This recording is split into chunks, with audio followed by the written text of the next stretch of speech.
Hey guys, welcome back. This is an On the Road with the Wolf, another kind of a life vlog thing, but also kind of just you gotta look both ways before you cross the street now. No, I wanted to talk about something specific, and I don't want to talk about out giving like names and stuff, but so I've got to talk about this without being the typical Gen X bitching about the millennials or Gen Z or really anybody lower. It's not because of age per se, but it is a bit more of a social acceptance of kind of some of the stuff that's going on, understanding now of shit that we were taught, and we've had a lot more time to study it and categorize it, determining, like, not lumping everything into one thing.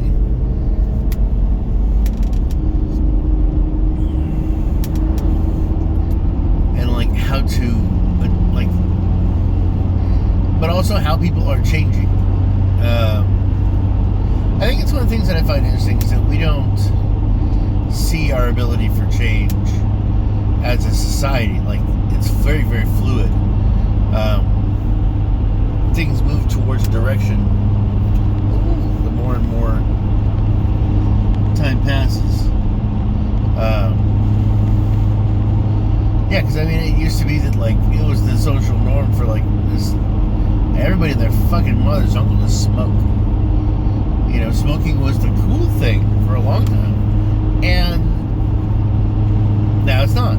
You know, that was a change. That's something that's happened for a while, you know. Women having dresses that came up above their knee, like the knee was a thing. Like a sexy thing, you know.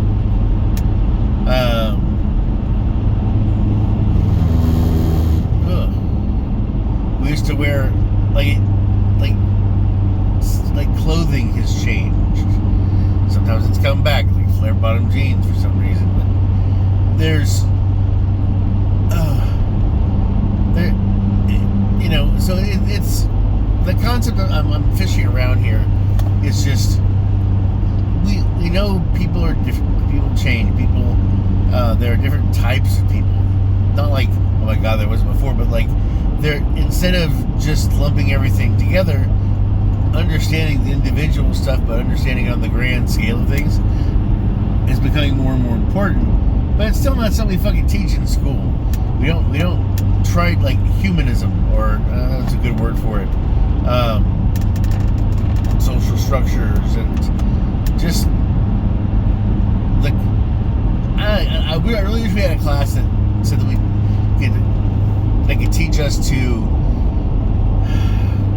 like, the humanities, but like things that would teach us to, like, kind of look at each other and be interested in each other as human beings, instead of like, that motherfucker's in my way. They're a thing, they're not a person.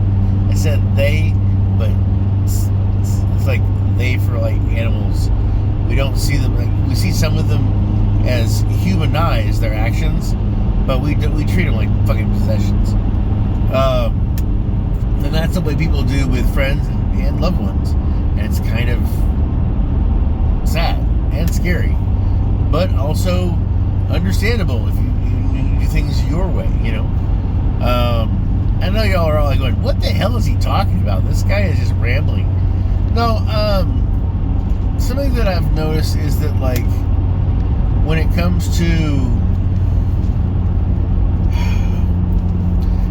interactions with people are important, and you have to have a certain level of, you want to say respect, but it's like a decorum, you know.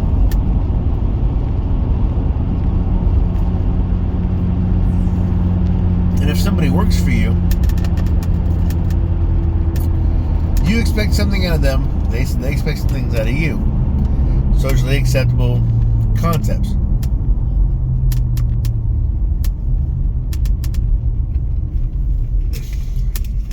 But it's not a friendship. it's a master and commander kind of thing. But we've also noticed we've moved away from the more yes sir no sir mentality. And is it wrong to expect discipline, or at least some kind of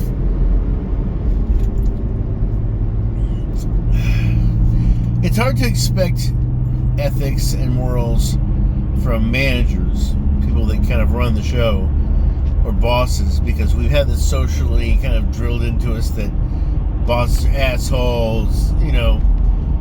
And I remember this old adage about saying that every ex-boss is an asshole, every ex-employee is a thief, or vice versa.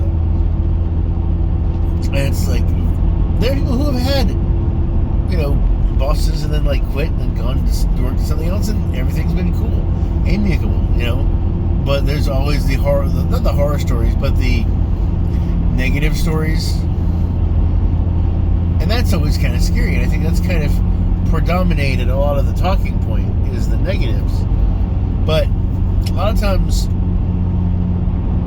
you see like an employee kind of not necessarily not pulling his weight, but being just a little like he's oversure of himself, just started, and he's trying, but he keeps doing things his way, not the way he was told. The thing is, it doesn't fly, you know. And the thing is, you look at him in the eye as he's having this issue, or she, because this isn't about a real person or anything. And he looks at you, and he has no fucking idea. You see the look on his face. He is just like, and it's like we got to a conclusion. I asked you to do something because we had an issue, and I want you to double your efforts to do this right, and this is how I want you to do it. And then the person does it, but doesn't do it the way they were told to do it, or doesn't do all of it. They just think, oh, it's done, and they about do like 75% of the task that you gave them. And you go ahead and finish 100%, and you check it against their work, and their work's not good. It's not bad, it's not terrible, but it's still not what you told them, and not up to the same standard. So, okay. Oh, sorry. I'm gonna go around somebody. Come on. Other people pass. Okay. Alright. But, fuck, I'm not even gonna get around them.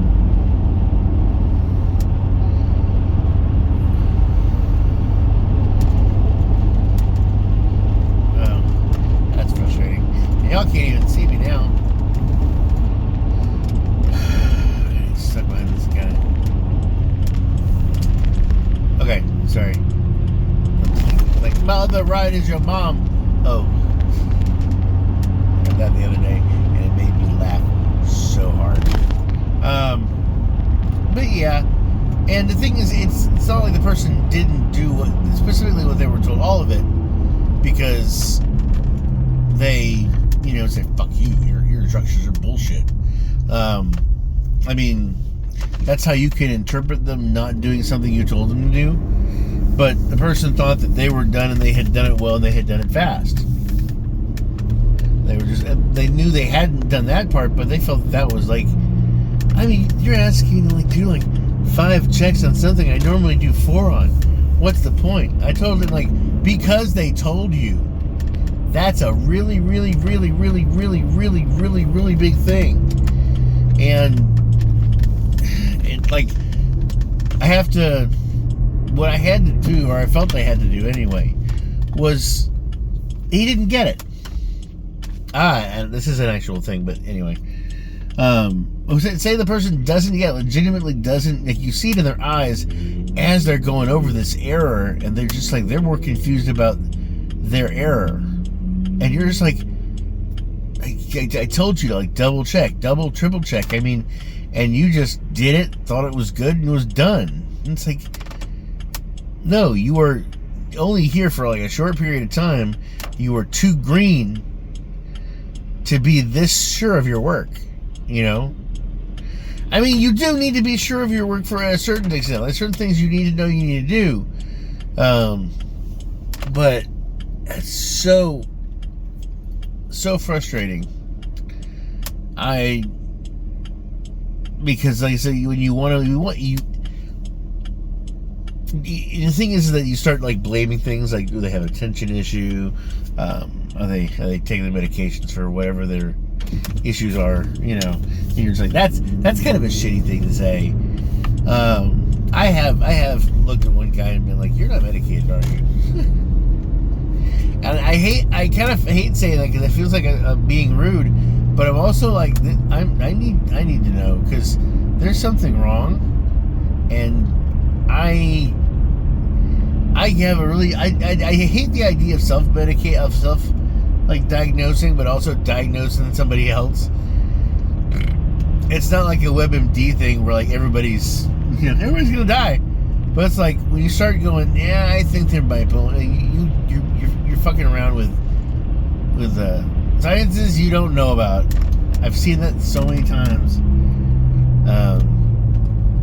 It's when an amateur performs surgery. Anyway, but you have the Gen Zs and the Gen Xs, employing millennials and Gen Z, and there's more things that are a lot more acceptable now. The stuff that bothered you, the things that you did growing up, which now would put you in a lot of different categories. You've kind of wrapped your head around this concept of what was the old way of thinking about it.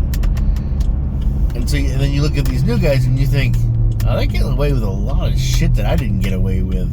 Like shit that I was told that, and that I've had like a certain awareness and just taking a lot of experience and time to be where we're at in our individual selves years and years later. And they're still growing, so they have to really get to, figure out how they cope. It's like certain things weren't acceptable back when I was younger. Stimming, for example, was just seen as a nervous thing, and you should quit. You should stop doing those things, whatever they are. They became annoying, repetitive, and they caused a lot of people a lot of emotional pain, from both sides, depending on what you did, and the way you interacted with people at the time. And like when it was like my time, and people would do stuff like that, you were just like really kind of just browbeat, but it does become frustrating because to a certain extent you have to learn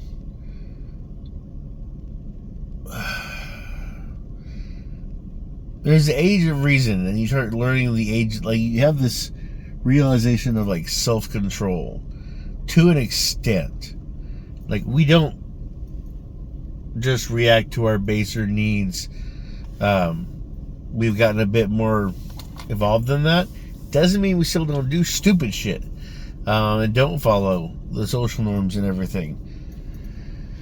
But I worry that the interactions between the social groups, like the ages and everything, isn't just